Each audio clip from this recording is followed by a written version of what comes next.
Salut les devins, c'est Saikyo. J'aimerais battre avec vous le fer pendant qu'il est chaud à propos du chapitre numéro 80 de son extension vers le 81 et la fin de l'arc Granola. D'ailleurs, en vous rappelant que l'éditeur du manga, Monsieur Victory Uchida, nous avait annoncé cette fin d'arc comme imminente, ça on le sait déjà, mais je tenais à vous rappeler aussi qu'il nous promettait qu'en fin d'arc, une sorte de tournant, de surprise, quelque chose en tout cas d'assez croustillant allait se produire. Alors, depuis l'interview, peut-être que ce tournant a déjà eu lieu. Allez savoir ce que l'éditeur et Toyotarou pouvaient bien avoir en tête. Avec la transformation de Gas, avec Gas qui enlève son collier, qui se maîtrise ensuite, le rapprochement qui est fait entre le passé de Bardock et le présent de son fils, peut-être que tout ça est déjà un tournant, et que les propos éditoriaux étaient en plus accentués par un besoin marketing de nous pousser et proposer les prochains chapitres et le climax de l'arc. Pourquoi pas? Mais, et si le tournant, la révélation ou je ne sais quoi qu'ils nous promettent n'était pas encore arrivé? Alors, en termes d'extension, on a bien sûr la proposition dont on a déjà discuté sur la chaîne, à savoir l'ouverture vers un nouvel arc qui serait directement rattaché à l'arc Granola, avec Elec qui s'empare de pouvoirs magistraux, avec une nouvelle évolution de Gas, avec Freezer qui se ramène. Bref, beaucoup de choses peuvent arriver, on est d'accord, mais dans le cadre d'un arc qui se clôturerait de manière relativement classique, car on est aussi en droit de le penser vu qu'il y a le film super-héros qui semble se positionner juste après, en vous rappelant bien sûr que le film super-héros est canon, ça a été dit officiellement, qu'il se passe probablement après l'arc Granola étant donné que Pan est beaucoup plus âgé, mais on ne sait jamais. L'arc Granola pourrait nous proposer une ellipse pour chambouler un petit peu les choses, mais sans parler de tout ça, dans un cadre très classique, il me semble que la surprise promise pourrait provenir de Bardock. Bardock, qui nous l'a montré en chapitre 80, s'enveloppe d'une aura dans le passé il y a 40 ans lorsqu'il se battait face à Gas, d'une aura qui est très typique, très particulière. Vous savez que dans Dragon Ball, chaque forme de transformation a ses spécificités d'aura, parfois plus ou moins en pic, parfois c'est par rapport à la trame, à des effets, etc. Il y a beaucoup de choses qui peuvent différer, et l'aura qu'a Bardock dans le manga chapitre 80 de Dragon Ball Super, c'est l'aura du Super Saiyan. Et à ce sujet-là, il n'y a très probablement aucune erreur de la part de Toyotarou et d'Akira Toriyama. C'est vrai qu'il y a questionnement concernant la queue de Ozaru de Bardock qu'on ne semble pas voir dans le chapitre, même si j'ai eu l'impression de l'avoir aperçu, je vous l'avais montré. Les théories vont bon train là-dessus, il est passé en Ozaru puis sa queue a été coupée, il est en train de s'éveiller au Super Saiyan et peut-être que Dragon Ball va nous expliquer une théorie de fan qui serait de se dire que lorsque l'on arrive vers des pouvoirs trop élevés, la queue du Saiyan commence à disparaître, en vous rappelant que cela n'a jamais, malgré toutes les fake news que vous trouvez sur YouTube et Facebook et tout ça, ça n'a jamais été dit par Toriyama que la queue disparaissait quand on devient SSJ, mais concernant cette aura de Super Saiyan, il n'y a aucun doute, elle est là. Cependant, Bardock a les cheveux noirs, ses pupilles le sont également, ses sourcils, je n'ai pas été vérifier ses poils pubiens, mais il me semble bien qu'ils sont de la même couleur que ses cheveux, c'est-à-dire en forme de base. On est donc potentiellement en face d'un Bardock simili Super Saiyan si vous m'accordez l'expression. Une forme de Super Saiyan aux prémices pourquoi pas du Super Saiyan, une forme peut-être moins puissante, qui n'est pas contrôlée, qui n'est pas réutilisable, qui mériterait de la part de Bardock à être approfondie, de travailler là-dessus, de faire des entraînements, ce qui expliquerait qu'en peu de temps, très peu de temps, lorsque Bardock s'est retrouvé sur la planète Vegeta, il n'a pas pu réutiliser cette forme face à Freezer, et allez savoir si elle aurait suffi, étant donné que le Super Saiyan est un multiplicateur de la force de base, et Bardock à l'époque est infiniment plus faible que Goku, forme de base sur Namek lors de son combat face à Freezer. Donc c'est bien beau d'avoir le Super Saiyan, mais tout dépend de ce que tu multiplies avec. Mais en tout cas, nous sommes bien d'accord, dans le film des Best Broly, Bardock ne l'utilise pas. Il n'y avait pas accès en tout cas à ce moment-là. C'est pour cela que je statuerais plutôt, si cette hypothèse venait à se réaliser, sur une forme de prémisse, de préquel, de simili SSJ, même lorsque Son Goku venait d'obtenir le Super Saiyan sur Namek, dans le feu de l'action face à Freezer et tout ça, la forme a bien tenu, mais à la fin, une fois qu'il est parti, qu'il a atterri sur Yardra, il nous a dit qu'il a fallu qu'il s'entraîne à pouvoir se retransformer, à pouvoir maintenir l'état.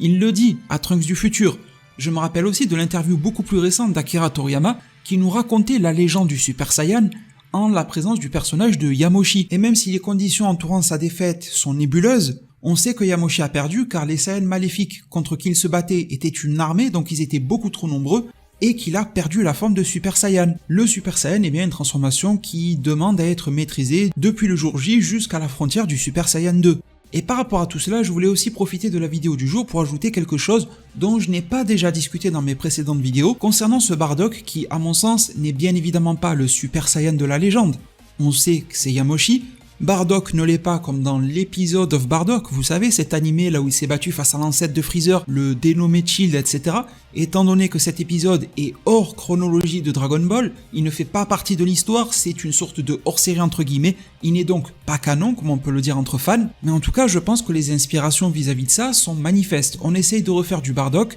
à la fois à la sauce moderne Toriyama, à la fois à la sauce TV spéciale, également à la sauce épisode of Bardock, saupoudré d'une petite touche Toyotaru-esque. Et à l'intérieur de ce savant mélange, en prenant en compte les contraintes citées telles que Yamoshi, premier Super Saiyan de la légende, je pense que Bardock pourrait être celui qui a réactivé, remis au goût du jour la légende du Super Saiyan et a fait en sorte qu'elle passe de légende, de conte à une réalité, surtout aux yeux de Freezer et de son armée, et donc que Bardock soit un accélérateur à la perte et à la destruction du peuple Saiyan. Alors on sait que Freezer n'appréciait pas tellement ce peuple-là, mais il n'avait pas réellement peur d'eux, étant donné que les légendes des entourants étaient vraiment des contes très vastes. C'est un peuple dont il se serait réjoui de l'avoir décimé, mais c'est aussi un peuple dont il avait besoin pour pouvoir aller coloniser, être ses petites mains, être des opérationnels sûrement meilleurs que sa propre armée quand on voit les bras cassés qu'il y avait dedans. Les Saiyans étaient une très belle ressource militaire pour Freezer, et on l'a vu par exemple avec le génocide céréalien, au point même où Freezer les appréciait tellement en termes de combat et d'efficacité militaire qu'il les fournissait, notamment avec les scooters, les armures, les technologies de soins et j'en passe.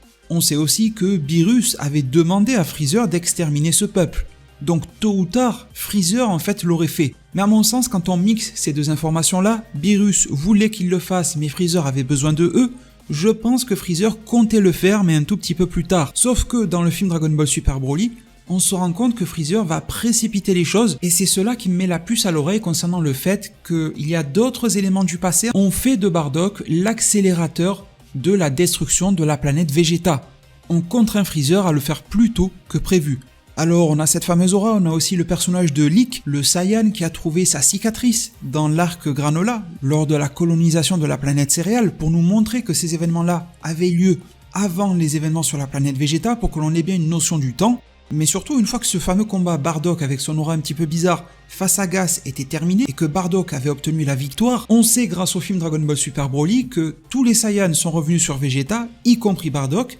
et il y a eu cette scène qui pour moi à ce jour prend un sens juste énorme et qui pourrait clairement rehausser en matière d'écriture l'arc Granola par rapport à la manière dont il vient sublimer l'arc Broly. Bardock est sur sa planète, il est interpellé par le Saiyan Taro qui va lui dire que Freezer et son armée sont stationnaires autour de la planète mais surtout que l'armée de Freezer est déployée sur la planète Vegeta pour enquêter et interroger à propos du Super Saiyan de la légende. On réalise encore mieux aujourd'hui que Freezer n'a pas bêtement et simplement et presque méchamment détruit la planète Vegeta juste sous les ordres en fait de Beerus, mais d'abord il cherche à se renseigner, il cherche à vérifier quelque chose. Durant cette même scène impliquant Bardock, il va se retourner, répliquer quoi? Le Super Saiyan? Il va prendre un air de regard très profond, va réfléchir et tout d'un coup va réaliser. Est-ce qu'il fait simplement du lien avec la légende du Super Saiyan basique? Ou fait-il du lien avec ce que lui-même a vécu face à Gas il y a quelques jours, semaines ou mois en arrière, à savoir que son aura en mode Super Saiyan s'est activée, ses pouvoirs ont été décuplés, qu'il aurait été aperçu par un membre de l'armée de Freezer,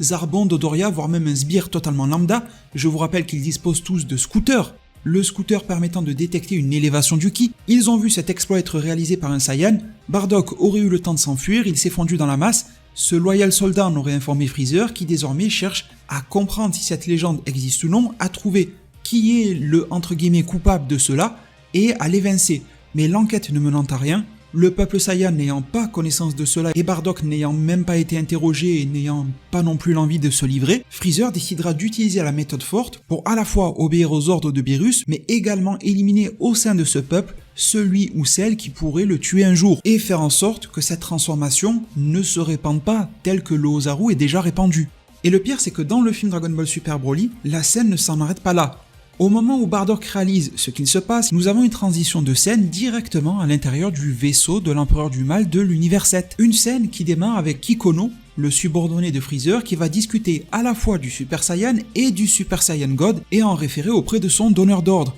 Rétroactivement, si on regarde aujourd'hui le film DBS Broly au travers du prisme de l'arc Granola, on se rend compte que deux scènes importantes nous parlent du Super Saiyan, elles sont mises bout à bout, la première implique Bardock, la deuxième implique Freezer, comme s'il y avait quelque chose à comprendre à cela, ou en tout cas quelque chose à réaliser une fois que l'on a lu l'arc Granola. Kikono fait donc un compte rendu, pour rendre compte des fruits qu'ont porté l'enquête sur la planète Vegeta. Mais il précise que d'après leurs recherches, ce ne sont que des légendes, rien de concret. Il y a donc une volonté dans cette enquête-là, d'en savoir plus à propos des transformations Saiyan. Ils viennent de découvrir qu'il y a le Super Saiyan et le Super Saiyan God, mais que cela ne s'est jamais matérialisé concrètement. Et Freezer va répondre, c'est bien ce que je me disais Kikono, mais vois-tu, je ne supporte pas que le doute puisse subsister. Je voulais en être sûr. Pour moi, cette phrase est très claire. Freezer ne s'est pas réveillé du jour au lendemain en faisant un mauvais rêve comme Beerus et en allant chercher ceux qui pourraient lui causer du bien ou du mal. Je pense vraiment que quelque chose a surgi, voire ressurgi aux yeux de Freezer,